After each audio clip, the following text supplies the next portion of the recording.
Welcome to Major HS Kalsis Balnoy Academy. I am Mr. Devesh, your biology faculty. तो आज आपके bio का test है जो कि मैं आपके सामने क्वेश्चन डिस्कस करने जाऊंगा। मैं बेसिकली आपको एक क्वेश्चन के 10 सेकंड दूंगा। पहले आप क्वेश्चन पढ़ोगे, सॉल्व करोगे। जैसे आप सॉल्व करोगे उसके बाद मैं आपको एक्सप्लेन करूंगा कि आपके क्वेश्चन के सही आंसर्स क्या हैं। तो स्टार्ट करते हैं।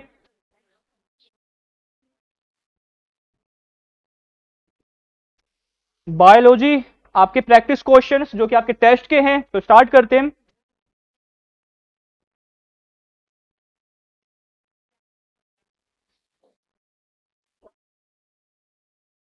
आप एक बार क्वेश्चन पढ़ लो, फिर मैं आपको एक्सप्लेन करता हूं। आप एक बार ये क्वेश्चन देखो, आपका सही आंसर आ जाएगा, उसके बाद मैं आपको एक्सप्लेन करता हूं। जैसे कि आपको पहला क्वेश्चन दिख रहा है, which among the following is correct about B group vitamin. B group vitamin को आप जानते हो कि बी ग्रुप वाइटमिन को ना बी कॉम्प्लेक्सिस के नाम से भी जाना जाता है, बी कॉम्प्लेक्सिस के नाम से। इसमें बोला गया है कि which among the following is correct about B group. B group vitamin के हिसाब से आपका कौन सा स्टेटमेंट है जो कि आपका करेक्ट है। अगर आप देखोगे फर्स्ट स्टेटमेंट बोल रहा है most of them are organic acid. ज्यादातर इसमें ऑर्गेनिक एसिड होते हैं क्या? Most of them are water soluble. ज्यादा इसमें वाटर सोल्यूबल होते हैं क्या? Most of them are synthesized in our body. क्या ज्यादातर हमारी बॉडी के अंदर बनते हैं क्या? या लास्ट में आपका ऑल आर करेक्ट। अगर आप देखोगे आपका विटामिन बी कॉम्प्लेक्सेस जो होता है, आपको बताया भी हुआ है मैंने कि आपका विटामिन बेसिकली बी और सी आपका वाटर सोल्यूबल विटामिन होता है, वाटर सोल्यूबल। ठीक है। तो अगर आप देखोगे इसमें है कि बी ग्रुप, बी और सी आपके दोनों ही वाटर सोल्यूबल होते हैं। तो आपके बी ग्रुप में मेनली ऑर्गेनिक एसिड नहीं होते। ऑर्गेनिक एसिड बेसिकली जैसे कि आपका एस्कॉर्बिक एसिड होता है, वो आपके इसमें नहीं आता। ठीक है। आपके सबसे आपके बी, आपके विटामिन बी और विटामिन सी, ये दोनों ही आपके वाटर सोल्यूबल विटामिन होते हैं, वाटर सोल्यूबल। मतलब इनमें से एक बात तो सही कह रखी है आपकी कि most of them are water soluble, कि आपके विटामिन बी के वाटर कैसे होते हैं, आपके वाटर सोल्यूबल होते हैं। ठीक है, ये स्टेटमेंट कहीं ना कहीं ठीक है। और भी पढ़ते हम। Most of them are synthesized in our body. आपको मालूम है विटामिन हमारी बॉडी में बनते ही नहीं है, हमें बाहर से इनटेक करना पड़ता है। तो हमारी बॉडी में तो बनता ही नहीं है ये। तो आपका ये स्टेटमेंट भी क्या है? इनकरेक्ट है। लास्ट ऑप्शन जो है वो लिखा है all are correct. All are correct तो हो ही नहीं सकती क्योंकि आपके दो इनकरेक्ट वैसे हो चुके हैं। तो आपका सही ऑप्शन जो होगा वो होगा basically option B. Most of them are water soluble. ज्यादातर जो इनमें होते हैं वो कैसे होते हैं, आपके वाटर सोल्यूबल होते हैं। Next question says the hard part of a stem of a plant is because of. Plant का स्टेम का जो हार्ड पार्ट होता है वो किसकी वजह से होता है? आपके ऑप्शंस हैं स्क्लेरेनकाइमा, जाइलम, फ्लोएम और स्टोमेटा। अगर आप देखोगे आपका पहला ऑप्शन है स्क्लेरेनकाइमा। मैंने आपको बताया भी था कि स्क्लेरेनकाइमा आपका एक परमानेंट टिश्यू का पार्ट होता है। परमानेंट टिश्यू में स्क्लेरेनकाइमा जो होता है इसके पास डेड सेल्स होते हैं, डेड सेल्स। लेकिन मैंने आपको यह भी बताया था स्क्लेरेनकाइमा जो होता है वो बेसिकली स्टेम को स्टेम को हार्ड नहीं करता। वो आपकी बॉडी में, प्लांट बॉडी में क्या काम करते बेसिकली, आपके डेड सेल्स होते तो प्रोटेक्टिव लेयर्स बनाते हैं, आपके स्टेम को हार्ड नहीं करता वो। तो मेनली ये ऑप्शन तो आपका नहीं है। अगर मैं बात करूं आपके जाइलम, मैंने आपको बताया था जो कि आपके वस्कुलर टिश्यू होते हैं जाइलम और फ्लोएम, वो आपके ट्रंक के साथ, जो कि आपका ट्रंक होता है, सबसे आउटर लेयर जो होता है ट्रंक के साथ में यहाँ पे आपके जाइलम और आपके फ्लोएम के वेसल्स जा रहे होते हैं। ठीक है। तो मेनली अगर मैं आपको बताऊं स्टेम का जो हार्ड पार्ट होता है उसका रीजन जो होता है वो मेनली होता है आपका जाइलम। जाइलम आपका वाटर कैरी करता है और जाइलम के जो ट्यूब्स होते हैं, इसके जो बेसिकली कंडक्शन के ट्यूब्स होते हैं वो आपके स्टेम के जस्ट सरफेस के नीचे लगे हुए होते हैं, जिसकी वजह से आपके सरफेस को जो हार्ड बनाता है वो कौन बनाता है? जाइलम। मेनली फ्लोएम क्या काम करता है? आपके फूड का ट्रांसलोकेशन करवाता है, फूड का ट्रांसलोकेशन। तो ये भी आपका ऑप्शन में नहीं होगा। स्टोमेटा जो है वो क्या काम करवाता है? आपके ट्रांसपिरेशन करवाता है। ट्रांसपिरेशन का मतलब होता है एक्सचेंज ऑफ गैसेस। आपके लीव्स के थ्रू जो गैसेस एक्सचेंज होता है उसको हम बोलते हैं ट्रांसपिरेशन। तो बेसिकली ये ऑप्शन भी आपका इनकरेक्ट है। तो आपका सही ऑप्शन जो है, सही ऑप्शन आपका है बेसिकली जाइलम। ठीक है। तो बढ़ते हम अपनी नेक्स्ट क्वेश्चन की तरफ।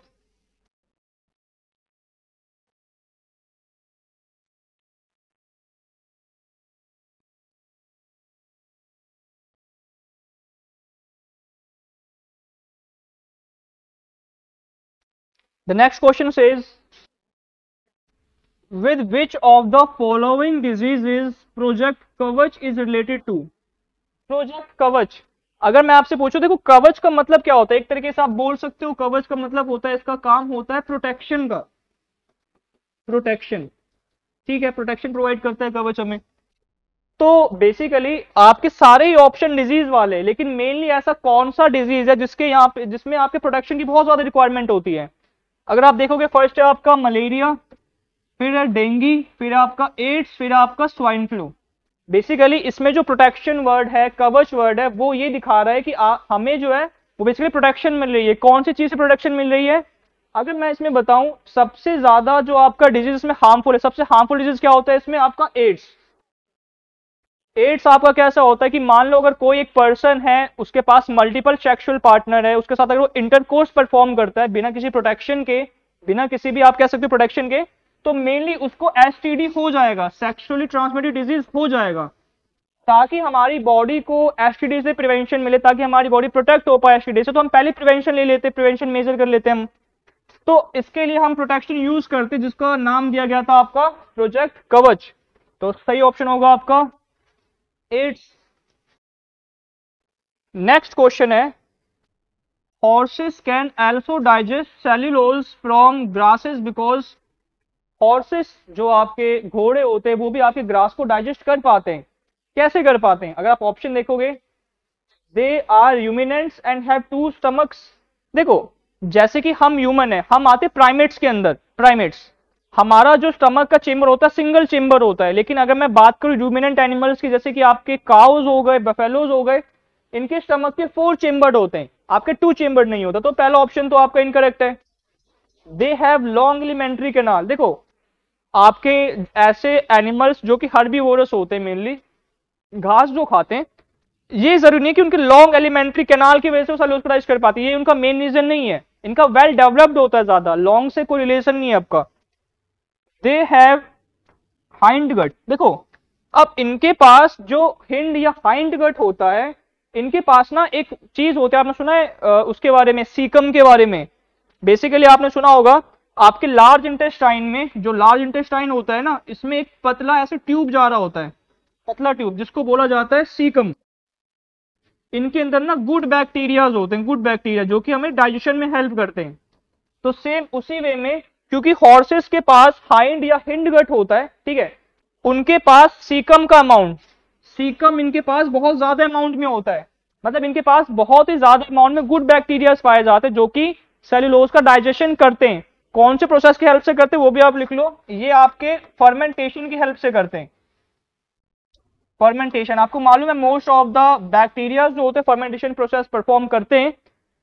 देखो हॉर्सेस सेल्यूलोज को डाइजेस्ट कर पाते हैं क्योंकि उनके हिंड गट में या हाइंड गट में सीकम प्रेजेंट होता है, सीकम के पास गुड बैक्टीरिया होते हैं, गुड बैक्टीरिया बेसिकली डाइजेशन में हेल्प करते हैं। तो आपका सही ऑप्शन जो होगा वो होगा आपका ऑप्शन सी, ठीक है।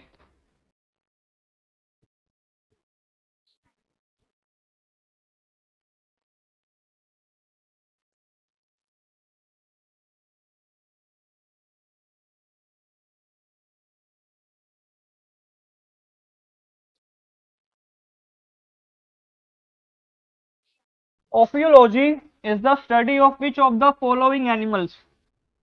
ऑफियोलॉजी देखो बेसिकली आपने सुना होगा, जो रेप्टाइल्स, रेप्टाइल्स में जो स्नेक होते हैं, स्नेक, स्नेक की नॉर्मल स्टडी को हम ऑफियोलॉजी बोलते हैं, लेकिन आपको मालूम है मॉथ्स और बटरफ्लाइज और एंड्स ये सब आते हैं आपके इंसेक्ट्स में, आर्थ्रोपोड्स में, ठीक है। तो आपका पहला ऑप्शन, ऑप्शन ए और ऑप्शन डी, ये दोनों किस में आते हैं? आपके आर्थ्रोपोड्स में आते हैं। आर्थ्रोपोड्स का मतलब होता है मेनली इंसेक्ट्स में आते हैं। आर्थ्रोपोड्स की स्टडी को ऑफियोलॉजी नहीं बोला जाता। आपका ऑप्शन सी है वेल, वेल आता है आपके मैमल के अंदर, मैमल के अंदर आता है वेल आपका। तो मैमल की स्टडी को भी ऑफियोलॉजी नहीं बोला जाता बेसिकली। आपका लास्ट ऑप्शन मतलब जो कि स्नेक, स्पेसिफिकली स्नेक, जैसा आपने सुना बर्ड्स की स्टडी को ऑर्निथोलॉजी बोला जाता है, ऐसे सेम आपके स्पेसिफिकली आपके स्नेक की स्टडी को बोला जाता है ऑफियोलॉजी, ठीक है। नेक्स्ट क्वेश्चन जो है वो है dendrochronology is the study of the age of which of the following. Dendrochronology किसकी स्टडी होती है, किसके एज की स्टडी होती है? क्या वो आपके वुडी प्लांट्स होते हैं या श्रब्स होते हैं या फंजाई होते हैं या ऑल ऑफ द अबव होते हैं? देखो ऑल ऑफ द अबव तो ऑप्शन नहीं होता क्योंकि आपका एक ही तो टर्म है, यानी इनमें से किसी एक का ही होगा। ये ऑप्शन तो ऐसे ही कट कर दो आप। फंजाई, फंजाई को ना हम माइसीड्स के नाम से जानते हैं, माइसीलियम के नाम से, तो इनकी स्टडी को डेंड्रो तो नहीं बोला जाता। अगर माइसियोलॉजी होता तो हम बोल भी सकते थे, ये नहीं होगा। श्रब्स आपके देखो, आपके हर्ब्स, श्रब्स और ट्रीज जो होते हैं, ठीक है, हर्ब्स और श्रब्स, इनकी स्टडी को भी मेनली आपका डेंड्रोक्रोनोलॉजी नहीं बोला। देखो डेंड्रोक्रो वर्ड जो आया ना, वो आया आपके वुडी पार्ट से, लकड़ी वाले पार्ट से, जो कि बेसिकली डेंड्राइट्स बोला जाता है। आप देख सकते हो कि आपका, मैंने आपको बताया भी था, जो कि आपके जिम्नोस्पर्म्स होते हैं, जिम्नोस्पर्म्स, उनका अपीयरेंस ना बहुत ज्यादा वुडी अपीयरेंस होता है, लकड़ी वाला पार्ट होता है। तो अगर मैं आपको बताऊं कि अगर मैंने चेन सॉ से किसी जिम्नोस्पर्म का ट्रंक काट दिया, अगर मुझे उसकी स्टडी करनी है, उसके एज की, इसका मतलब मैं क्या कर रहा हूं? डेंड्रोक्रोनोलॉजी कर रहा हूं। वुडी प्लांट्स के एज के बारे में स्टडी करना, उसको क्या बोला जाता है? डेंड्रोक्रोनोलॉजी बोला जाता है, ठीक है।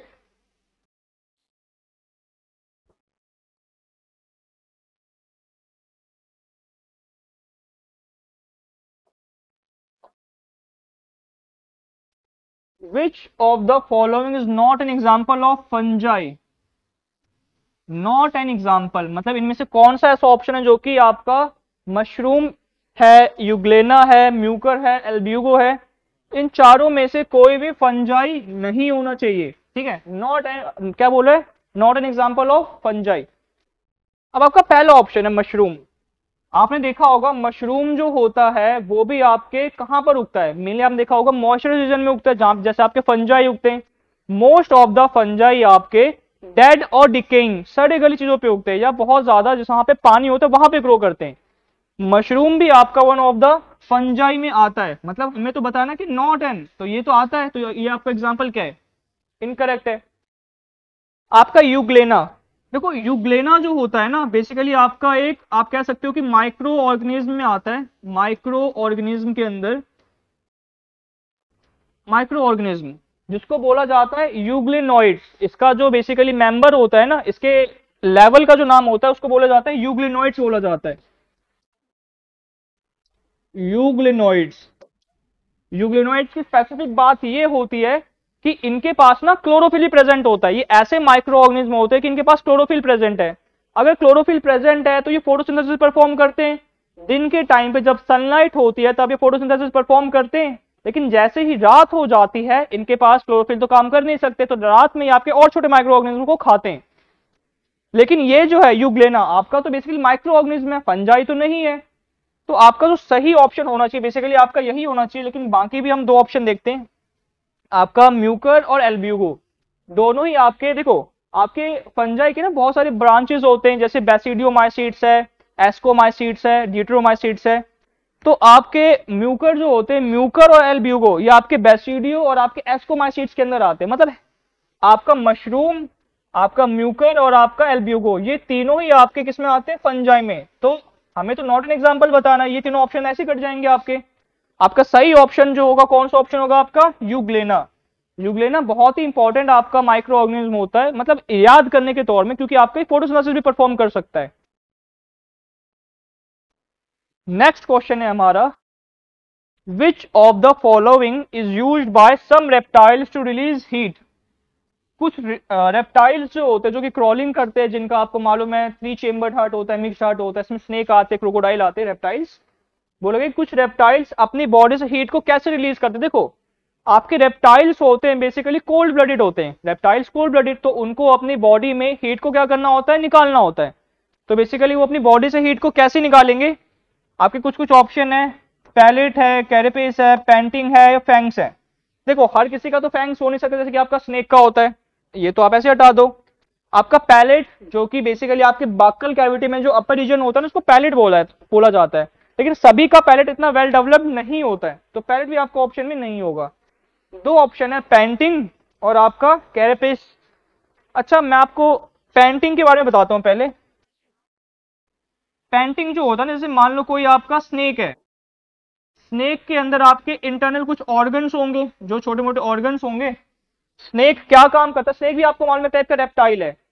स्नेक पैंटिंग प्रोसेस यूज करता है। पैंटिंग प्रोसेस में क्या होता है कि ये अपनी बॉडी के इंटरनल ऑर्गन से इवेपोरेशन करते हैं। इवेपोरेशन करने में आपने सुना है, evaporation is the surface phenomena. जैसे ही यहां से वेपर इवेपोरेट हो जाएंगे वैसे ही इसकी बॉडी का हीट बाहर निकल जाएगा। ये हीट जो है वो वेपर की फॉर्म में तो बाहर निकल जाते हैं, इसी को बोला जाता है पैंटिंग। जो बेसिकली आपके कुछ रेप्टाइल्स जो होते हैं वो अपनी हीट इवेपोरेट करके बाहर निकाल देते हैं, अपने ऑर्गन्स की, अपने अंदर की इंटरनल हीट जो होती है वो इवेपोरेट करके बाहर निकाल देते हैं। उसी को क्या बोला जाता है, बेसिकली पैंटिंग बोला जाता है। और ये आपका सही ऑप्शन भी है, बेसिकली आपका सही ऑप्शन जो ऑप्शन सी है। कुछ रेप्टाइल्स अपनी बॉडी के इंटरनल ऑर्गन्स को इवेपोरेट करके, उसमें इवेपोरेशन करके जो उसका वेपर होता है वो हीट को बाहर ले जाता है और उनकी बॉडी कूल डाउन हो जाती है। ठीक है, तो इसका सही ऑप्शन सी था। तो हम नेक्स्ट क्वेश्चन की तरफ जाते हैं।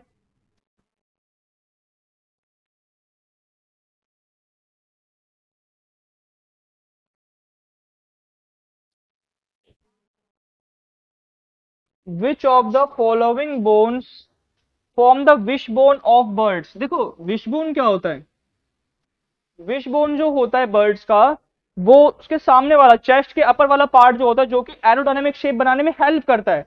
ठीक है, विश बोन जो होता है वो बर्ड्स के सामने चेस्ट वाला पार्ट होता है। ठीक है, चेस्ट वाला, जिसकी वजह से कौन सा शेप आता है बर्ड्स के अंदर, एरोडायनेमिक, मतलब प्लेन के जैसा जो शेप होता है उसको एरोडायनेमिक शेप बोलते हैं हम। एक बात बताओ, अगर चेस्ट के पास बोन है, विश बोन है, एरोडायनेमिक शेप बना रहा है, तो कौन सा होना चाहिए? क्या स्कल होते हैं हमारे चेस्ट के पास? नहीं। क्या हिंड लिम्स? हिंड, देखो फोर लिम्स होते हैं, विंग्स, फोर लिम्स का मतलब है हाथ और हिंड लिम्स का मतलब है पैर। पैर तो पीछे की तरफ होंगे इनके, चेस्ट के आगे तो होगा नहीं, ये भी नहीं होगा। नन ऑफ द अबव तो रहने दो। क्लेविकल्स, क्लेविकल्स जो हमारे कॉलर बोन होता है ना, ब्यूटी बोन, जिसको कॉलर बोन भी बोला जाता है, क्लेविकल्स को कॉलर बोन बोला जाता है बेसिकली। तो उनके सामने चेस्ट के ऊपर क्लेविकल होते हैं, जो कि ऐसे आप देख सकते हो, क्लेविकल उनके ऐसे अरेंज होते हैं ताकि उनका जो शेप है वो कैसा शेप बने, आपके एरोडायनेमिक शेप। तो क्लेविकल जो होता है, जिसको आप कॉलर बोन के नाम से जानते हो, कॉलर बोन्स के नाम से जानते हो आप, यही किस चीज का फॉर्मेशन करता है, बेसिकली विश बोन का, एरोडायनेमिक शेप का। ठीक है, नेक्स्ट क्वेश्चन है, within an animal cell the most abundant inorganic constituent of protoplasm is. Protoplasm आपको मालूम है, मैंने बताया भी था, प्रोटोप्लाज्म जो होता है वो लिक्विड कंटेंट होता है किसी भी सेल के अंदर प्रेजेंट।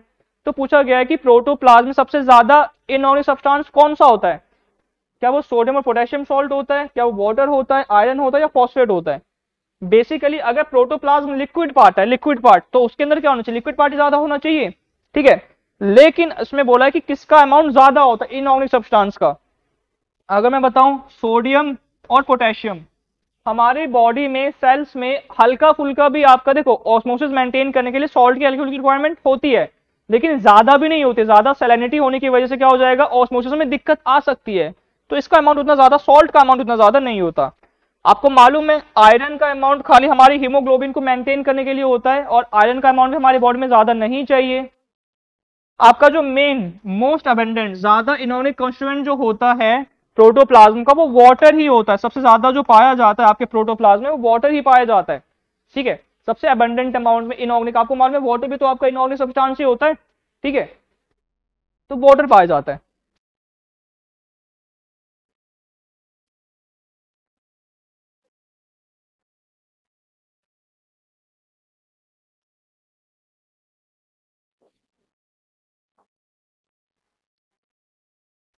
नेक्स्ट है, what are the signs and symptoms of parathyroid disease. Parathyroid disease का साइन और सिम्टम्स क्या आता है?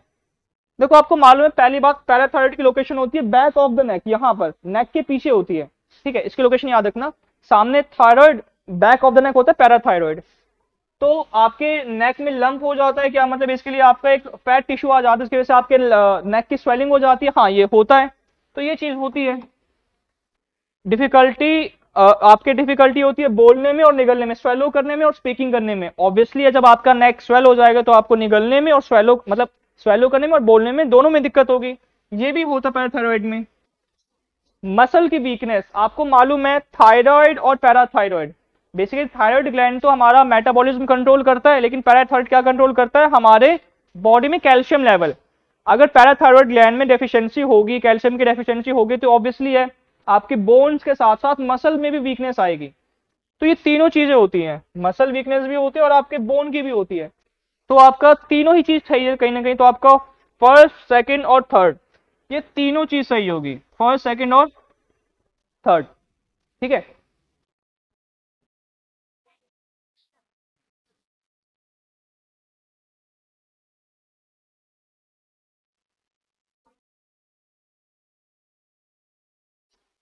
Consider the following items: protein, carbs, fats, vitamins, minerals, water. Which of the above are considered as the constituent of food? इन सभी में से constituent of food किसको माना जाता है? क्या आपका protein, carbs, fats, vitamins, minerals या वाटर? बेसिकली अगर आप देखोगे कंपोनेंट्स ऑफ फूड में प्रोटीन तो आता ही आता है, कार्ब्स भी आता ही आता है, फैट भी आता ही आता है, वाइटामिन्स भी आता है, मिनरल्स भी आता है। क्या वाटर आता है? क्या वाटर भी आपके फूड के कंपोनेंट्स में आता है? वाटर तो बहुत ज्यादा मेन होता है हमारी बॉडी के लिए। ये सभी चीज आते हैं आपके कंपोनेंट्स ऑफ फूड में, कंस्टिट्यूएंट ऑफ फूड में सभी के सभी चीज आते हैं। आपका प्रोटीन मसल बिल्डिंग में, रिजनरेशन में हेल्प करता है, कार्ब्स एनर्जी प्रोवाइड करता है, फैट्स भी आपको एनर्जी प्रोवाइड करता है, वाइटामिन्स आपकी बॉडी में मेटाबॉलिज्म को रेगुलेट करता है, मिनरल्स आपकी बॉडी में वाटर लेवल को बैलेंस करता है।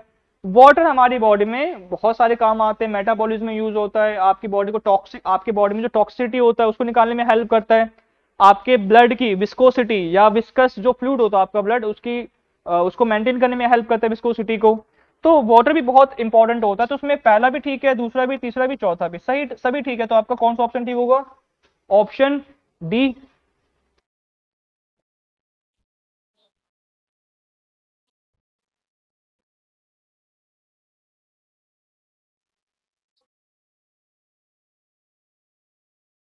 नेक्स्ट क्वेश्चन है, filariasis is also known as elephantiasis because, देखो एलिफेंटियासिस जो डिजीज है, ऑब्वियसली अगर इसमें एलिफेंट है तो एलिफेंट से रिलेटेड कुछ चीज तो होनी चाहिए बेसिकली। इसमें होता क्या है, आपका ना एक माइक्रो ऑर्गेनिज्म होता है जिसका नाम होता है बुचीरिया। उस माइक्रो ऑर्गेनिज्म, ये कॉज कौन करता है? एक टाइप का माइक्रो ऑर्गेनिज्म होता है, उसका नाम होता है बुचीरिया बैंक्रॉफ्टी। एक माइक्रो ऑर्गेनिज्म है ये। इसको कौन कैरी करते हैं? इनको कैरी करते हैं आपके फिलेरियल वॉर्म्स, या फाइलेरियल बोलो या फिलेरियल बोलो, फिलेरियल वॉर्म्स। सेम जैसे आपके मॉस्क्यूटो जो होता है, फीमेल एनोफिलिस मॉस्क्यूटो, वो प्लाज्मोडियम को कैरी करता है, उसी सेम वे में फिलेरियल वॉर्म्स जो होते हैं, फाइलेरियल वॉर्म्स जो होते हैं, आपके किसको कैरी करता है? बुचीरिया बैंक्रॉफ्टी को। ये क्या काम करता है? मान लो अगर कोई फिलेरियल वॉर्म है, उसके पास ये पैथोजन है, ये माइक्रो ऑर्गेनिज्म है, इसने अगर आपको बाइट कर लिया तो आपके नॉर्मली पेल्विक, कमर के नीचे वाला जो पोर्शन होता है, लिम्स जो होते हैं आपके पैर, वो ना आपके एलिफेंट की तरह बिल्कुल स्वेल हो जाते हैं, बहुत ही ज्यादा स्वेल हो जाते हैं। ठीक है। ये डिजीज स्प्रेड के थ्रू नहीं फैलता, टीथ का एनलार्जमेंट इसमें नहीं होता, इसमें लेग्स का एनलार्जमेंट तो होता है लेकिन और भी देखते हैं। The patient starts looking like an elephant, elephant की तरह नहीं दिखता। आपके लेग्स जो होंगे वो आपके एनलार्ज होकर के किसकी तरह हो जाएंगे? बेसिकली किसकी तरह हो जाएंगे? आपके एलिफेंट की तरह दिखते हैं, इसलिए इसका नाम दिया गया एलिफेंटियासिस। ये कौन कॉज करता है हमारी बॉडी में? फिलेरियल वॉर्म्स, इसलिए इसको फिलेरियासिस भी बोला जाता है। और इसमें एलिफेंटियासिस मतलब एलिफेंट की तरह आपके लिम्स हो जाते हैं, इसकी वजह से इसको एलिफेंटियासिस भी बोला जाता है। इसको कौन कॉज करता है? इसको कॉज करता है आपका बुचीरिया बैंक्रॉफ्टी। ठीक है।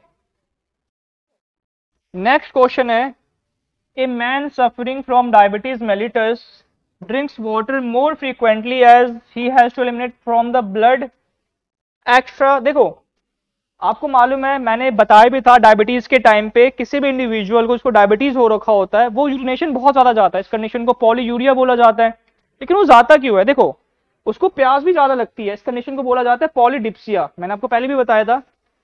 अच्छा, होता क्या है इसमें कि जैसे ही उसको, किसी पर्सन को डायबिटीज हो रखा है, वो ज्यादा पानी पीता है, ज्यादा पानी पीने से क्या होता है कि पानी जो होता है आपकी बॉडी में मिक्स कहां पर होता है? ब्लड के साथ।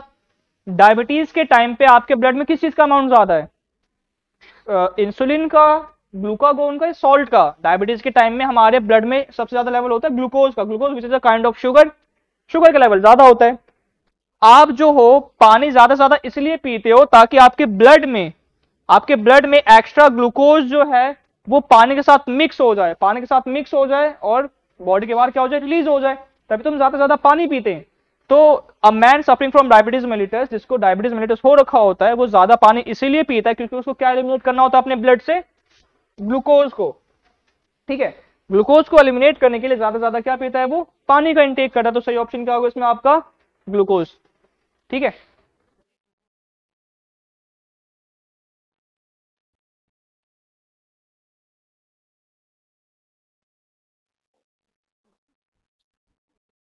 Seed dormancy is regulated by, seed dormancy, dormancy word का मतलब पहले समझ लो।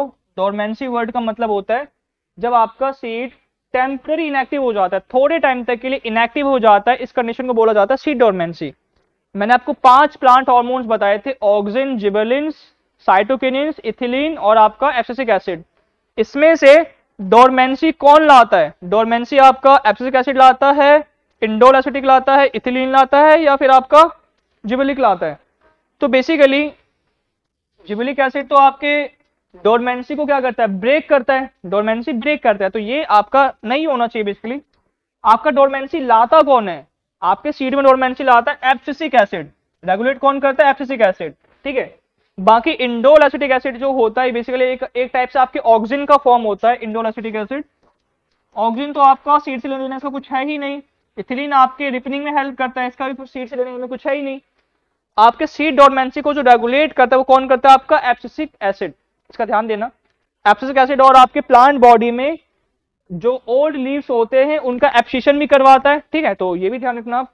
सही ऑप्शन होगा आपका ऑप्शन ए। नेक्स्ट जो है, नेक्स्ट है आपका 16th question, which of the following tissues are responsible for the secondary growth in plants. Plants के सेकेंडरी ग्रोथ के लिए कौन से टिश्यू जो होता है वो रिस्पॉन्सिबल होता है, क्या वो कॉर्टेक्स, क्या वो जाइलम, क्या वो कैम्बियम, क्या वो फ्लोएम। अगर आपने देखा होगा, मैंने आपको बताया भी था कि secondary vascular tissue, secondary vascular tissue का मतलब ही होता है कि पहली बात तो जाइलम फ्लोएम का भी काम कर सकता है, दूसरी बात सेकेंडरी का मतलब भी है कि वो आपके प्लांट में सेकेंडरी ग्रोथ में हेल्प करता है।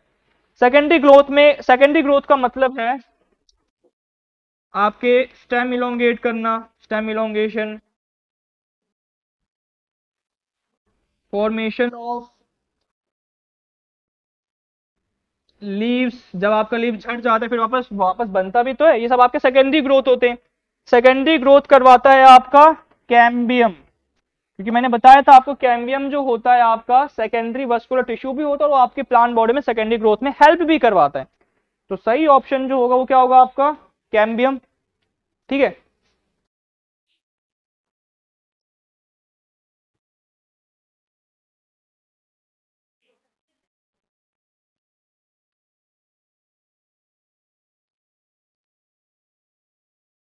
नेक्स्ट क्वेश्चन है आपका, the tissue in man where no cell division occurs after birth. मैंने आपको बताया था कि हमारी बॉडी में एक ऐसा सेल होता है जिसमें डिवीजन बिल्कुल भी नहीं होती। आपको मैंने बताया तो सेल कौन सा होता है, क्या वो नर्व होता है, स्केलेटल होता है, कनेक्टिव होता है, जर्मिनल होता है। अगर मैं आपको बताऊं, नर्व्स, नर्व्स को न्यूरॉन भी बोला जाता है, नर्व्स को न्यूरॉन भी बोला जाता है। स्केलेटल, क्या स्केलेटल का मतलब हमारे बोन्स, क्या हमारे बोन्स बचपन से लेकर के, बर्थ के बाद से लेकर के बड़े होते हैं क्या, ऑब्वियसली होते हैं, तो ये तो नहीं होगा आपका। कनेक्टिव में आता है आपका ब्लड, मसल, स्केलेटल, इन सब की डिवीजन होती है क्या, ऑब्वियसली होती है, ये भी नहीं होगा। जर्मिनल होता है आपका जर्म, जर्म सेल या सेक्स सेल या गैमेट्स, गैमेट्स की भी फॉर्मेशन होती है, डिवीजन होती है, हाँ होती है, ये भी आपका नहीं होगा। नर्व सेल, एक न्यूरॉन जो होता है, न्यूरॉन, न्यूरॉन में या नर्व सेल में, इस टिश्यू में आपके डिवीजन होता ही नहीं है। ठीक है, वो रीजन ये भी है कि सबसे लॉन्गेस्ट सेल होता है, इसके डिवीजन में थोड़ा कॉम्प्लेक्सिटी हो जाएगा। दूसरा ये भी, पहला रीजन तो ये है कि लॉन्गेस्ट ह्यूमन सेल होता है, कॉम्प्लेक्सिटी हो जाएगा। दूसरा क्या होता है कि बेसिकली न्यूरॉन ज्यादा बढ़ने से, आपको मालूम है न्यूरॉन का एक स्पेसिफिक पैथवे होता है, स्पेसिफिक पैथवे, अगर ज्यादा न्यूरॉन बढ़ेगी, डेंसिटी अगर ज्यादा बढ़ेगा, हो सकता है कि आपके जो रिस्पॉन्स का टाइम होता है वो फ्लक्चुएट कर सकता है, कभी बहुत ज्यादा या बहुत कम भी हो सकता है, फ्लक्चुएट भी कर सकता है, जिसकी वजह से न्यूरॉन आपकी डिवाइड ही नहीं करते, ग्रो ही नहीं करते, मल्टीप्लाई नहीं करते। तो आपका न्यूरॉन या नर्व ऐसा टिश्यू होता है जहां पे सेल डिवीजन नहीं होती। नेक्स्ट क्वेश्चन है, which among the following vitamin helps in controlling infection in human body. आपका विटामिन ए बी सी के 3 चार ऑप्शन आपके पास, विटामिन ए बी सी और के, इन चारों में से कौन सा ऐसा विटामिन होता है जो कि इन्फेक्शन से लड़ता है हमारी बॉडी में? देखो, विटामिन सी जो होता है ना, इसको बोला जाता है एस्कॉर्बिक एसिड। एस्कॉर्बिक एसिड ये क्या काम करता है बेसिकली? ये हमारी बॉडी में बहुत सारे काम करता है। ये आपकी हीलिंग में हेल्प करता है, अगर कोई इंजरी हो गया उसकी हीलिंग में हेल्प करता है, सेल्स का रीजनरेशन भी करवा सकता है। तो अगर मैं इन्फेक्शन की बात करूं तो इन्फेक्शन से भी लड़ सकता है आपका कौन? विटामिन सी, जिसको एस्कॉर्बिक एसिड भी बोला जाता है। अगर मैं विटामिन ए की बात बताऊं तो विटामिन ए नॉर्मली हमारी बॉडी में इन्फेक्शन से नहीं लड़ता, ना आपकी बॉडी में हीलिंग करवाता है। विटामिन बी नॉर्मल आपके मेटाबॉलिज्म को एक्टिवेट करता है, ये भी नहीं करता। विटामिन के नॉर्मली आपकी बॉडी में क्लॉटिंग फैक्टर्स कंट्रोल करते हैं, ठीक है, क्लॉटिंग फैक्टर, खाली क्लॉटिंग ही कंट्रोल करता है, लेकिन इन्फेक्शन से उसका भी लेना देना कुछ नहीं है। आपका विटामिन सी जो है, जिसको एस्कॉर्बिक एसिड बोला जाता है, वो आपकी बॉडी में, हमारी बॉडी में बेसिकली इन्फेक्शन से क्या करते हैं? इन्फेक्शन को कंट्रोल करते हैं, इंजरी को भी ठीक करते हैं और रीजनरेशन भी करवाते हैं आपके सेल्स के। तो आपका सही ऑप्शन क्या होगा इसमें? ऑप्शन सी, ठीक है।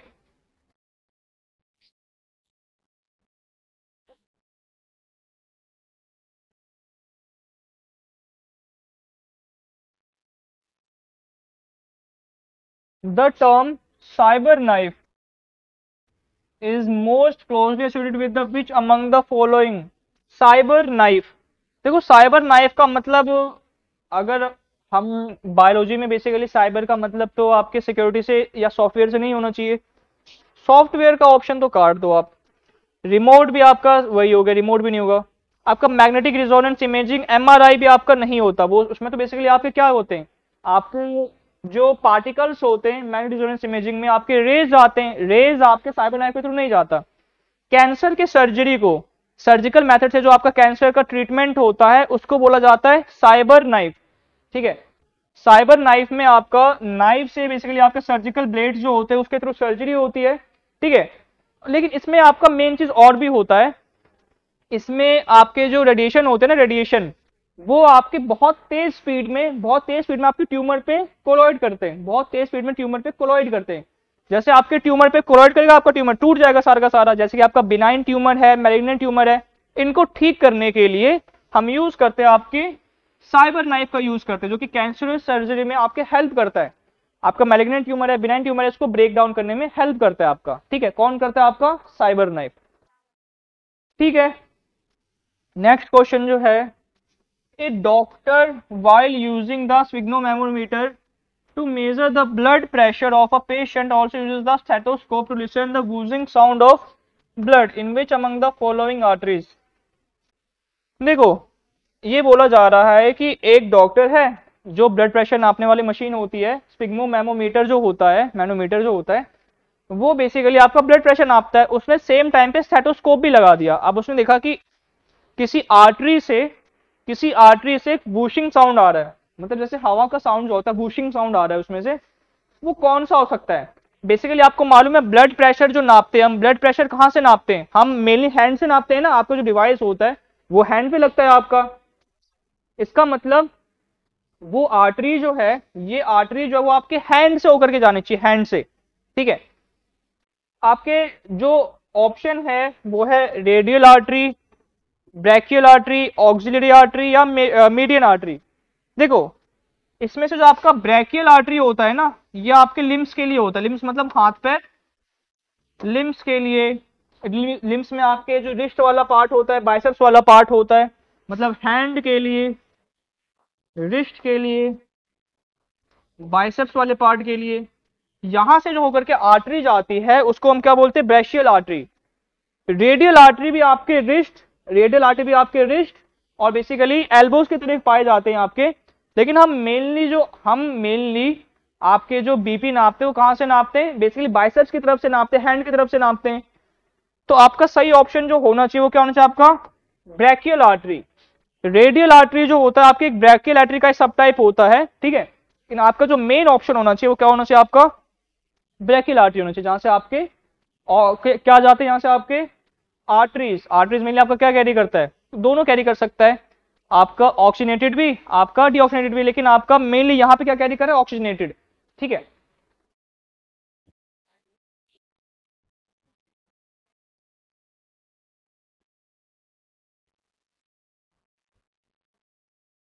Which of the following facts is true regarding colour blindness, colour blindness के रिगार्डिंग ट्रू कौन सा फैक्ट होता है?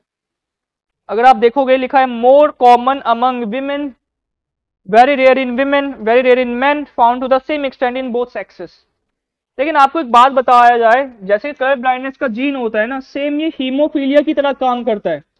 हीमोफीलिया भी आपके एक्स क्रोमोसोम पे अटैच हो रहा था, सेम आपका कलर ब्लाइंडनेस का जो जीन होता है वो आपके सेक्स क्रोमोसोम पे अटैच हो जाता है, एक्स सी। जैसे हीमोफीलिया में एक्स एच होता था, यहाँ पर एक्स सी होता है।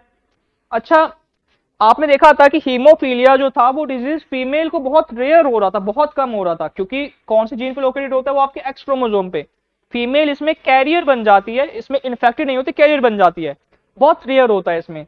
सेम उसी वे में आपका जो कलर ब्लाइंडनेस होता है उसका जीन आपके फीमेल के एक्स क्रोमोसोम पे अटैच हो जाएगा, तो ये क्या हो जाएगी आपकी इन्फेक्टेड होगी या कैरियर होगी? अगर सेम अगर मैं हीमोफीलिया की तरीके से बताऊं, अगर एक्स क्रोमोसोम पे अटैच हो जाएगा इसका जीन, तो ये क्या होगा, इन्फेक्टेड या कैरियर? ये मेनली कैरियर होती हैं, लेकिन इन्फेक्टेड कब होंगी आपकी? ये आपकी हो जाएंगी कैरियर। अभी इन्फेक्टेड कब होंगी? जब दोनों क्रोमोसोम पे आपके, दोनों एक्स क्रोमोसोम पे आपके सी का जीन लग जाए। लेकिन अगर देखो मेल के पास तो एक ही एक्स क्रोमोसोम होता है, अगर इस पे आपके अगर कलर ब्लाइंडनेस का जीन लग जाएगा, मेल सीधा हो जाएगा आपका इन्फेक्टेड, मेल कैरियर नहीं होता, मेल सीधा हो जाएगा आपका इन्फेक्टेड। ठीक है, इसका कहने का मतलब है कि कलर ब्लाइंडनेस फीमेल के अंदर बहुत ही ज्यादा रेयर होता है, बहुत ही ज्यादा rare, very rare in women. Women के अंदर कलर ब्लाइंडनेस बहुत ही ज्यादा कम होता है, क्योंकि सेम उसी वे में काम करता है जैसे कि आपका हीमोफीलिया काम करता है। नेक्स्ट क्वेश्चन है what is rancidity?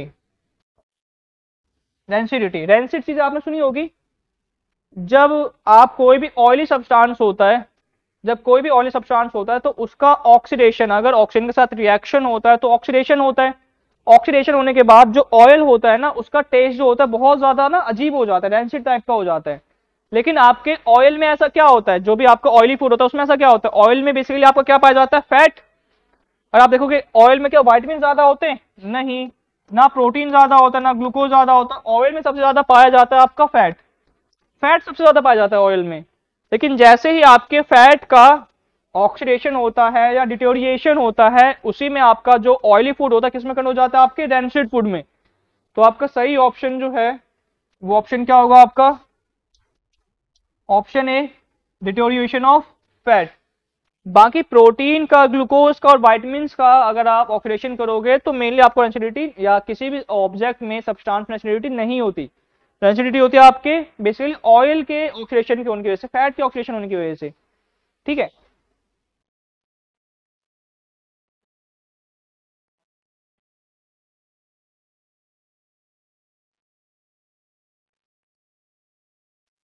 Next question है a segment of DNA consist 120 adenine 120 cytosine bases, what is the total number of nucleotides present in the segment?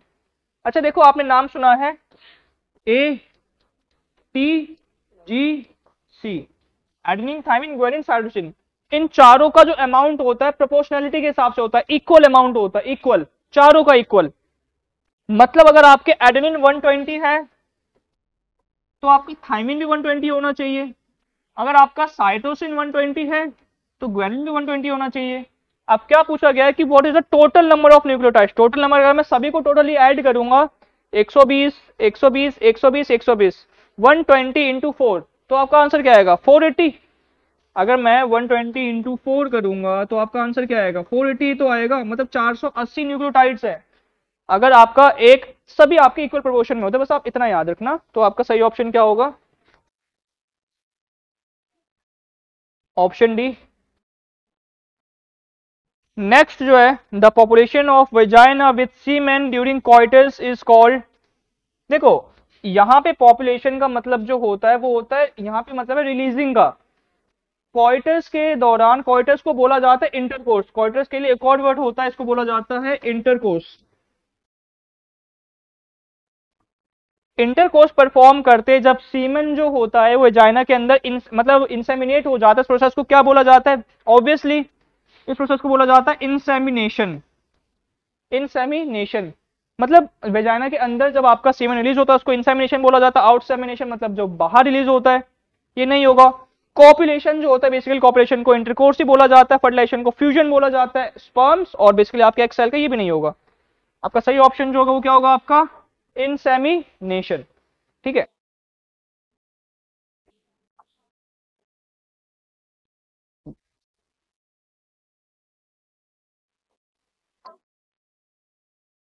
which of the following is a sexually transmitted infection or disease caused by bacteria Neisseria gonococcus? Gonococcus बोल लो या gonorrhoea बोल लो, एक ही बात है। अच्छा, अगर आप देखोगे निसीरिया के साथ ही क्या लगा हुआ है, गोनोरिया। उसका पूरा नाम होता है निसीरिया गोनोकोकस भी होता है, निसीरिया गोनोरिया भी बोला जाता है कभी कभार इसे। गोनोरिया ही कॉज करेगा आपका। जैसे आपको मालूम है सिफिलिस कौन करता है आपका, ट्रिपोनिमा पैलिडम, एड्स आपका एचआईवी, सेम आपका जो गोनोरिया होता है, गोनोरिया कौन कॉज करता है आपका, एक बैक्टीरिया जिसका नाम क्या होता है निसीरिया गोनोकोकस, निसीरिया गोनोरिया। तो आपका सही ऑप्शन क्या होगा, ऑप्शन ए। नेक्स्ट है substances which are used to bring down the temperature in high fever condition are called। Temperature को कम करता है हमारी बॉडी में, हम क्या लेते हैं टेम्परेचर कम करने के लिए, क्या हम एंटीसेप्टिक लेते हैं, वो तो आपके इन्फेक्शन के लिए होता है। क्या हम एंटीबायोटिक्स लेते हैं, एंटीबायोटिक्स भी आपके बैक्टीरियल इन्फेक्शन के लिए होता है। पायरेटिक्स में आपका टेम्परेचर ज्यादा होता है, तो हम लेते हैं एंटीपायरेटिक्स। एंटीबायोटिक्स क्या काम करता है, अगर आपको फीवर होता है तो बेसिकली अगर आप एंटीबायोटिक्स इनटेक करोगे तो आपकी फीवर का जो टेम्परेचर होता है बॉडी में क्या हो जाता है, बेसिकली कम हो जाता है। टेम्परेचर कम करने के लिए हम कौन सा दवाई लेते हैं, कौन सी मेडिसिन लेते हैं, एंटीबायोटिक्स मेडिसिन लेते हैं, जो कि हमारी बॉडी में जो हाई टेम्परेचर होता है उसको क्या कर देता है, बेसिकली कम कर देता है। सही ऑप्शन होगा आपका ऑप्शन डी, जो कि एंटीबायोटिक्स है।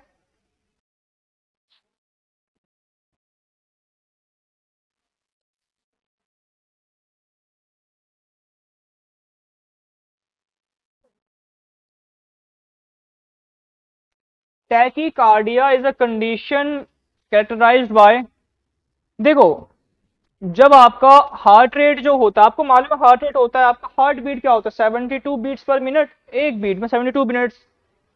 टैकी मतलब क्या होता है, टैकी का मतलब होता है इंक्रीज, बहुत ज्यादा अमाउंट में, टैकी का मतलब होता है इंक्रीजिंग। कार्डिया का मतलब होता है, कार्डिया का मतलब होता है हार्ट से रिलेटेड, मतलब हार्ट बीट को बोला जा रहा है। बोला जा रहा है कि जब आपका कंडीशन होता है हार्ट बीट, जब उसका रेट जो होता है बहुत ज्यादा होता है, बहुत ज्यादा, लगभग लगभग आपका जो हार्ट रेट होता है नॉर्मल कितना होता है 720 बीट्स पर मिनट, लेकिन इससे भी ज्यादा होता है अप्रोक्सीमेटली 100 बीट्स पर मिनट। अगर 100 बीट्स पर मिनट होती है तब ये कंडीशन आती है आपकी कौन सी, टैकीकार्डिया वाले। टैकीकार्डिया कंडीशन में आपके नॉर्मल हार्ट बीट से बहुत ज्यादा हार्ट बीट होता है। तो आपका सही ऑप्शन क्या होगा इसमें, आपका ऑप्शन ए। नेक्स्ट क्वेश्चन है the normal cholesterol level in human blood. देखो आपने सुना होगा कोलेस्ट्रॉल जो होता है, आपने नाम सुना होगा गुड कोलेस्ट्रॉल का, बैड कोलेस्ट्रॉल का। गुड कोलेस्ट्रॉल जो होता है आपने देखा होगा, आपने कुछ ऑयल के नाम सुनेंगे, सफोला ऑयल या फिर आपके जो सोयाबीन ऑयल होते हैं, वो हमारे हार्ट के लिए थोड़ा ठीक होता है। लेकिन अगर आप एक ही ऑयल बार बार गर्म कर रहे हो, ठंडा कर रहे हो, गर्म कर रहे हो, ठंडा कर रहे हो, तो वो ना आपका एसिड में कन्वर्ट हो जाता है, जिसकी वजह से उसमें कोलेस्ट्रॉल लेवल बहुत ज्यादा बढ़ जाता है, बहुत ज्यादा बढ़ जाता है। ठीक है, हमारी बॉडी में अच्छा खासा अमाउंट चाहिए होता है कोलेस्ट्रॉल का, लेकिन गुड कोलेस्ट्रॉल ज्यादा हो तो अच्छी बात है। कोलेस्ट्रॉल कम नहीं होना चाहिए, थोड़ा ज्यादा ही होना चाहिए हमारी बॉडी में, लेकिन खाली गुड कोलेस्ट्रॉल, ये नहीं कि बैड कोलेस्ट्रॉल भर लिया आपने। आप जो जंक फूड खाते हो बार बार तला जाता है, उसको गर्म करा जाता है, ठंडा करा जाता है, गर्म करा जाता है, ठंडा करा जाता है, हमारी बॉडी में उस टाइम बैड कोलेस्ट्रॉल बहुत ज्यादा बढ़ जाता है, जो कि हमारी बॉडी के, जैसे कोई आर्टरीज है तो आर्टरीज का ना क्रॉस सेक्शन एरिया बंद कर देगा, यहाँ पर आपका ब्लड बहुत इरेगुलर वे में फ्लो करेगा कोलेस्ट्रॉल की वजह से। तो बेसिकली हमारे नॉर्मल जो कोलेस्ट्रॉल का लेवल होता है ब्लड में, वो होता है आपका 180 से 200 mg के आसपास, इतना परसेंट होना चाहिए। क्योंकि मैंने अभी आपको बताया कि कोलेस्ट्रॉल का लेवल थोड़ा बढ़ा भी होगा, लेकिन आपका खाली अच्छे कोलेस्ट्रॉल का लेवल तो हमारी बॉडी के लिए बेनिफिशियल होता है वो। ठीक है,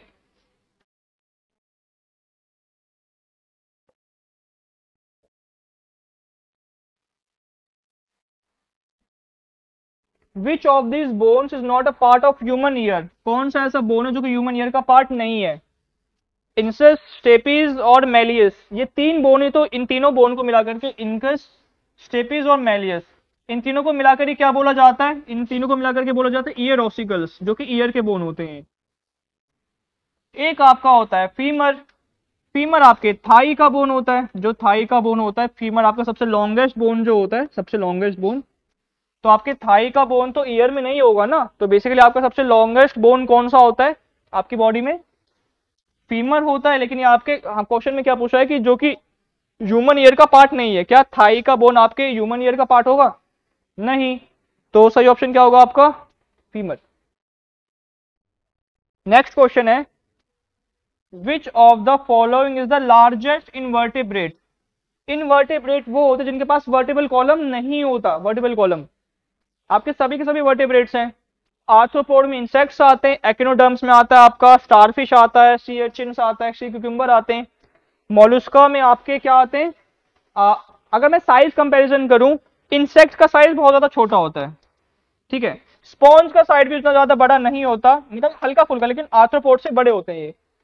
अगर मैं बात करूं एक्टिनोडर्मेटा, इसमें आपके स्टारफिश आते हैं, सी क्यूकम्बर आते हैं, ठीक है, और सी अर्चिन्स आते हैं, उनका साइज भी उतना ज्यादा बड़ा नहीं होता, मॉडरेट होता है इनका भी। लेकिन अगर मैं बात करूं मोलुस्का, मोलुस्का में आपका आता है स्नेल, आपका आता है ऑक्टोपस, और आपने देखा होगा कि ऑक्टोपस का साइज बहुत अच्छा खासा बड़ा होता है। ऑक्टोपस अच्छा खासा ग्रो कर सकते हैं। तो साइज के अकॉर्डिंग सबसे लार्जेस्ट इनवर्टिब्रेट जो होते हैं आपके क्या होते हैं? मोलुस्का। जिसमें आपके क्या आते हैं बेसिकली? ऑक्टोपस आता है। बेसिकली ऑक्टोपस हो गया, स्नेल का साइज तो मान लो छोटा ही मान लो, लेकिन ऑक्टोपस का साइज अच्छा खासा बड़ा होता है। सबसे लार्जेस्ट इनवर्टिब्रेट जो होता है वो क्या होता है आपका? मोलुस्का, अकॉर्डिंग टू साइज, ठीक है।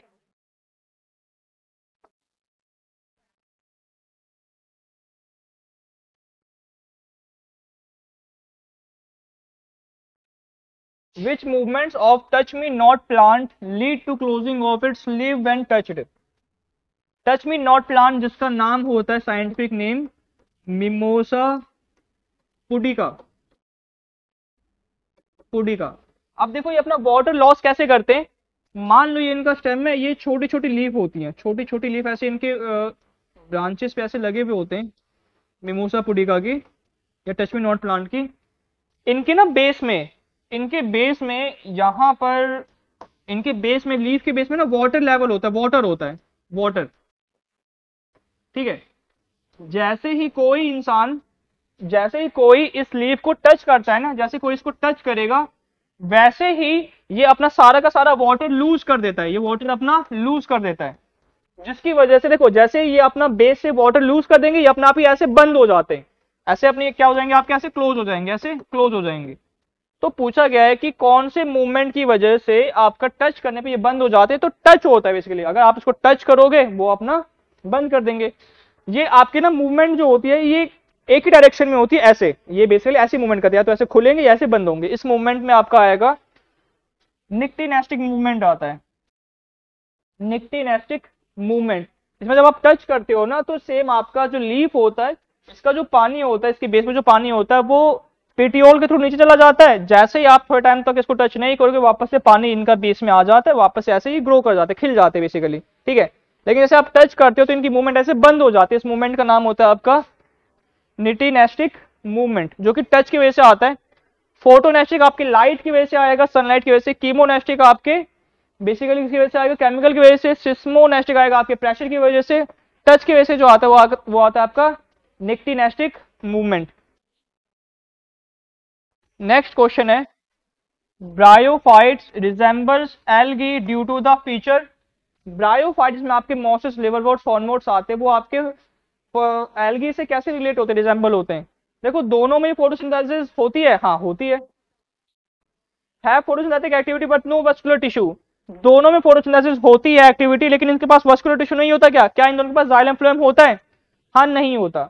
ये ऑप्शन कहीं ना कहीं अभी आपका सही है, लेकिन हम बाकी ऑप्शन में देखेंगे। Have photosynthetic activity and vascular tissue both, दोनों के पास वस्कुलर टिश्यू नहीं होता। ये ऑप्शन आपका इनकरेक्ट है। नन ऑफ द अबव आपका नहीं होगा। आपका सही ऑप्शन जो मैच हो रहा है वो है आपका ऑप्शन बी। दोनों ही फोटोसिंथेसिस परफॉर्म करते हैं, लेकिन दोनों के पास ही वस्कुलर टिश्यू या जाइलम फ्लोएम नहीं होता, दोनों के पास ही, ठीक है। ना आपके ब्रायोफाइट्स के पास, ना आपके एल्गी के पास, जो कि थैलोफाइट्स में आते हैं, ठीक है।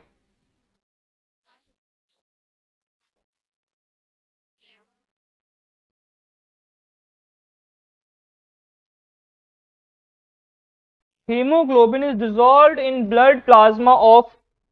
हीमोग्लोबिन जो होता है, देखो मेनली आपको मालूम है ब्लड जो होता है 4 चीजों से मिलकर के बना होता है, आरबीसी, डब्ल्यूबीसी, प्लेटलेट्स और प्लाज्मा। 4 चीजों से मिलकर के बना होता है। लेकिन हमारा जो हीमोग्लोबिन होता है मेनली कहां पर होता है, वो होता है हमारे आरबीसी में, रेड ब्लड सेल में डिजोल्व होता है, रेड ब्लड सेल में। लेकिन बोला गया है कि इन चारों में से कौन सा ऐसा इंसेक्ट या कौन सा ऐसा ऑर्गेनिज्म होता है जिनका हीमोग्लोबिन प्लाज्मा के अंदर होता है, जिनका हीमोग्लोबिन प्लाज्मा के अंदर होता है। प्लाज्मा के अंदर अगर मैं आपको बताऊं, फ्रॉग है, रैबिट है, कॉकरोच है, अर्थवॉर्म है। अर्थवॉर्म में जो रेस्पिरेशन होता है वो स्किन के थ्रू होता है, स्किन में पोर्स होते हैं जिसकी वजह से सीधा पोर्स के थ्रू ऑक्सीजन उनके बॉडी में ब्लड में चला जाता है, ठीक है। और ब्लड में इनका जो हीमोग्लोबिन होता है, जो इंसेक्ट में आपका जो अर्थवॉर्म होता है, बेसिकली अर्थवॉर्म आपके इंसेक्ट में नहीं आता, वो आता है आपके कौन से हेलमिंथेस में, आपके एनेलिडा में आता है आपका जो अर्थवॉर्म होता है। अर्थवॉर्म के जो छोटे छोटे पोर्स होते हैं ना, क्योंकि अर्थवॉर्म आपका सेगमेंटेड होता है, पोर्स के थ्रू ऑक्सीजन अंदर गया और यहीं पर आपका ब्लड इनके बॉडी में फैला हुआ होता है। तो इनका जो ब्लड होता है उसमें हीमोग्लोबिन डायरेक्टली किसमें डिसॉल्व हो रखा होता है, इनके प्लाज्मा में। इनके आरबीसी में डिसॉल्व नहीं होता, डिसॉल्व होता है इनके प्लाज्मा में। तो सही ऑप्शन क्या होगा आपका, अर्थवॉर्म। बाकी सबके आरबीसी में ही होता है। अगर आप फ्रॉग की बात करो, रैबिट की बात करो, कॉकरोच की बात करो, तो इनका हीमोग्लोबिन इनके आरबीसी में ही होता है। लेकिन अर्थवॉर्म का जो हीमोग्लोबिन होता है, रेड पिगमेंट जो होता है, वो कहां पर होता है, उनके प्लाज्मा के अंदर, ठीक है। नेक्स्ट क्वेश्चन है, which of the following is not related to DNA. DNA से रिलेटेड कौन नहीं होता। अगर मैं बेस पेयर्स की बात करूं, डीएनए में क्या होता है, A, T, G, C, adenine, thymine, guanine, cytosine, ये आपके 4 होते हैं डीएनए में। आपका यूरेसिल जो होता है, यूरेसिल, ये आपका किस में होता है, यूरेसिल होता है आपके आरएनए में। ये आपके डीएनए से रिलेटेड नहीं होता। बाकी एडेनिन भी है, ग्वानिन भी है और साइटोसिन भी है, ये तीनों तो है ही। इस रूल को चारगाफ रूल बोला जाता है, आपको याद होगा तो बेसिकली कौन सा पार्ट जो कि डीएनए से रिलेटेड नहीं होता, तो वो होता है आपका यूरेसिल, ठीक है।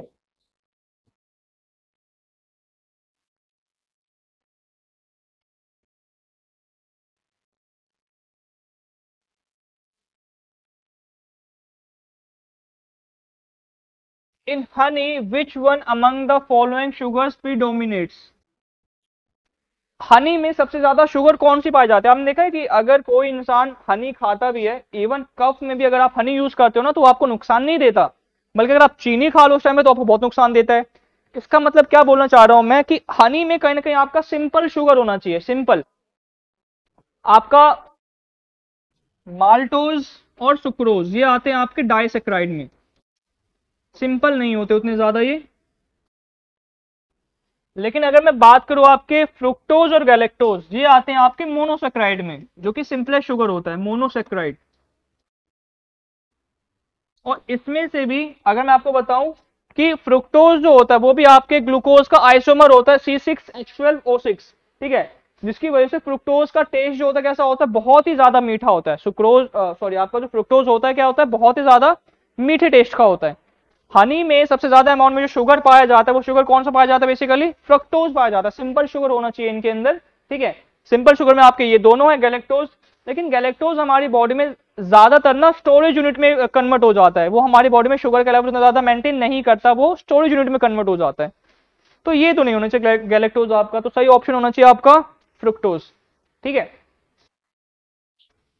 RBCs in mammals have no nucleus because, RBC के अंदर, मैमल्स में जो आरबीसी होता है उसमें न्यूक्लियस नहीं होता है। रीजन क्या होता है, हीमोग्लोबिन एब्सेंट होता है क्या, नहीं।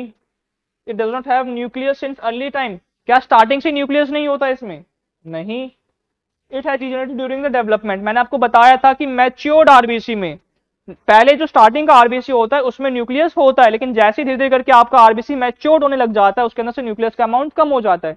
इसका रीजन होता है आपके एक आरबीसी में ऑक्सीजन होगा, कार्बन डाइऑक्साइड होगा, एनर्जी होगा, फूड होगा, हॉर्मोन्स होगा, वाटर होगा, और भी केमिकल कॉन्स्टिट्यूएंट होंगे। अगर इतने सारी चीजें हैं आपके आरबीसी में, तो क्या न्यूक्लियस के लिए जगह बचेगी, न्यूक्लियस के लिए वॉल्यूम बचता ही नहीं। धीरे धीरे करके आपके आरबीसी में इन सभी का अमाउंट ज्यादा हो जाता है और न्यूक्लियस का अमाउंट धीरे धीरे करके नेग्लेक्ट हो जाता है, कम हो जाता है। तो आपका सही ऑप्शन क्या होगा, it has degenerated during the development, development के टाइम पे क्या हो जाता है, ये डीजेनरेट हो जाता है।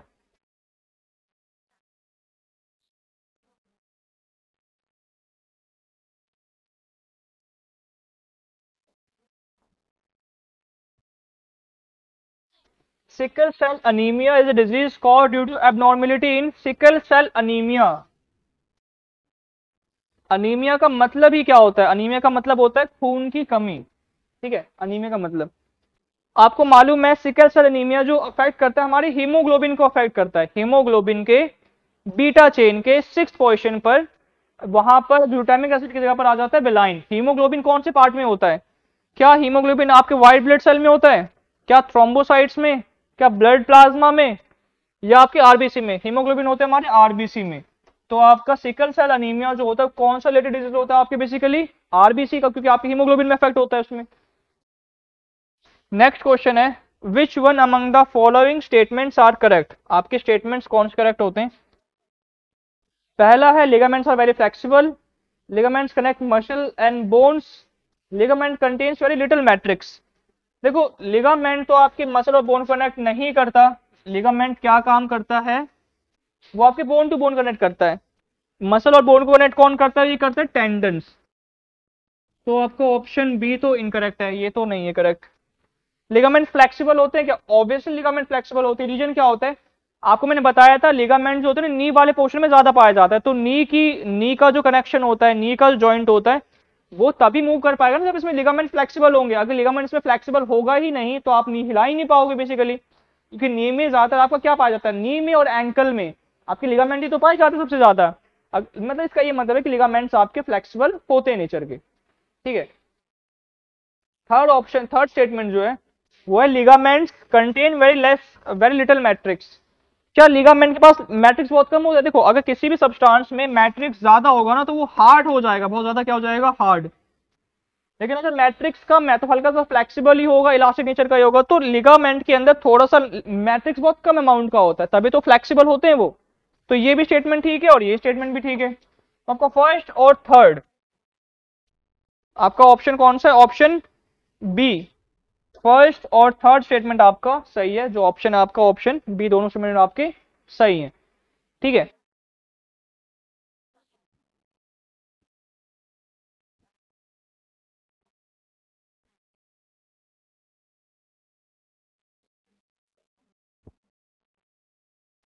क्वेश्चन पूछा गया है site of fertilisation in human female, human female में साइट ऑफ फर्टिलाइजेशन। अगर आपको मालूम होगा कि ओव्यूलेशन के बाद जैसे एग्स रिलीज होते हैं ना, एग्स यहीं पर आकर के तो स्पर्म जो होते हैं, स्पर्म किसको फ्यूज करते हैं, आपके एग सेल को। स्पर्म किसको फ्यूज करेंगे, एग सेल को। तो बेसिकली फर्टिलाइजेशन जो होती है वो इस पार्ट में होती है। इस पार्ट का नाम क्या है, क्या ये एंडोमेट्रियम है, नहीं। एंडोमेट्रियम आपके यूट्रस की लेयर होती है, अंदर वाली लेयर की जो लेयर होती है यूट्रस के अंदर लेयर, यहां पर नहीं होता। क्या वो सर्विक्स है, सर्विक्स आपका तो पैसेज होता है, वेजाइना के ऊपर वाला पार्ट आपका क्या होता है, सर्विक्स, जहां पे आपका स्पर्म ऊपर की तरफ जाता है, ये भी नहीं है। वेजाइना सबसे आपका आउटर मोस्ट पार्ट होता है फीमेल साइड रिप्रोडक्टिव ऑर्गन का, यहाँ भी आपके इंसेमिनेशन होता है, यहाँ पे आपका स्पर्म ऊपर की तरफ जाता है, तो यहाँ पे फर्टिलाइजेशन नहीं होती। फैलोपियन ट्यूब जो होता है, फैलोपियन ट्यूब जहां पर जाकर के आपका एग सेल जो होता है वहां से आपके स्पर्म मीट करते हैं, जिसकी वजह से वहां पर आपका फर्टिलाइजेशन होता है। कौन से पार्ट पे, आपका फैलोपियन ट्यूब वाले पार्ट, ठीक है। तो सही ऑप्शन होगा आपका ऑप्शन डी।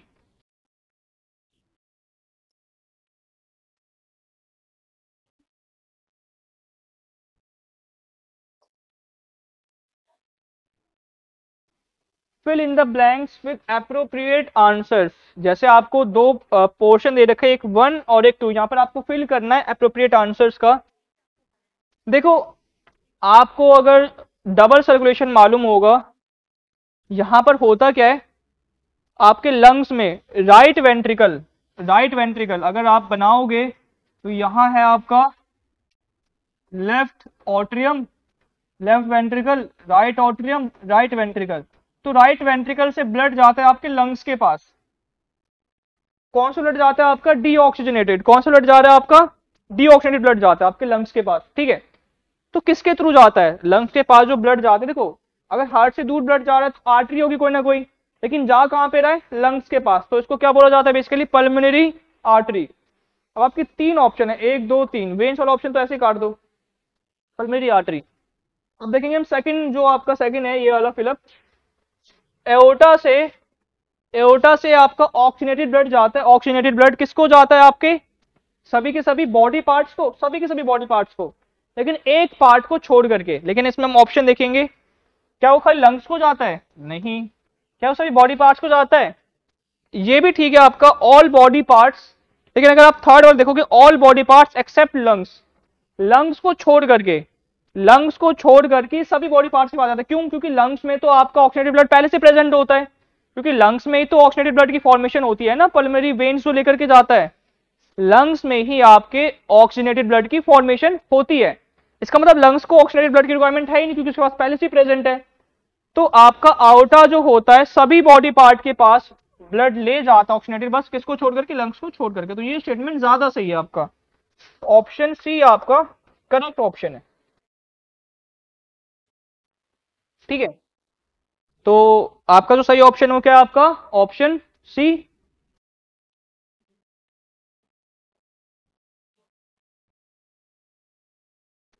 तो ये आपके बायो के क्वेश्चंस थे जो आपके टेस्ट के थे, जो आज हमने डिस्कस करा। तो मिलते हैं फिर अपने नेक्स्ट क्लासेस में। जय हिंद।